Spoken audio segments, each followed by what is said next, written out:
few of them an opportunity to get back into this. And I'm joined in the commentary booth today by the great Paula Findlay, hometown girl, and Jack watching the race. Paula, I'm not sure if you've ever actually raced many of these mixed team formats. I know you've raced here many times in the past, but your thoughts on this short, fast racing? Yeah, I've done a couple of these in my life. I think what's really important in these races is the transitions, and when the athletes get out of the water with that 300-meter run-up, you can really make up a lot of time if you get on your bike quickly and catch on to any pack in front of you. So the transitions become much more critical than they would in a longer standard distance race. Well, that image right there shows just how important that swim is. They were 6 wide, absolutely 6 wide, about athletes 7 through 12. So you can tell how important they're perceiving that opening section is.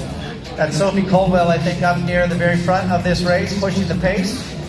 And you can see the fast turnover. When we're talking a swim of about 3.5 minutes, first of all, there's not a lot of time that you can be lost. That is Team Australia, Jazz Hedgeland up front.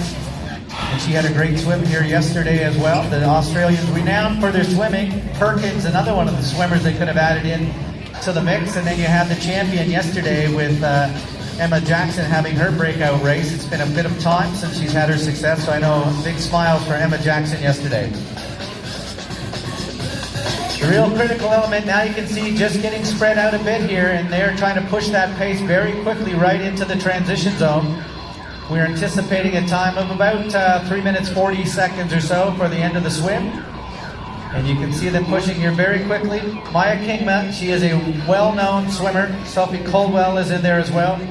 And the critical juncture, as Paula said, for these athletes will be the transition. You can have a great swim, but have struggle getting the helmet on, and you might be in a bit of trouble. What was your first race in here, Paula? I know that you did your junior racing in this area, as well as obviously the elite Olympic time as well. Yeah, I remember racing here as a junior back in 2008 probably, and in the same lake, similar course. I think it was maybe a bit different back then, but yeah, I have really good memories of racing here, and it's fun to be here watching this. Totally new format, and yeah, it's really exciting. I think something that's different in the swim for these races is it gets a little bit more spread out, maybe less contact than in the full races where there's 60 girls on the start line. So you can see it's kind of just a big string of athletes right now versus a lot of contact around the buoys. So a little bit of a different style of racing than the individual racing. And that was an interesting comment that you made, just how important it is when you only have 12, 13, 14 people in the water.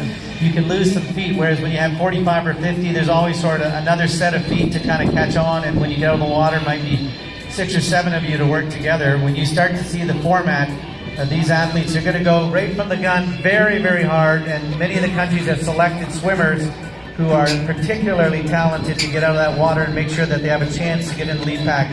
So they're out at 3:35. That is not a surprise. We did anticipate that would be there. Maya Kingma out of the water first, just behind her. You can see Sophie Colwell's in there, Summer Rappaport from the United States into that bunch.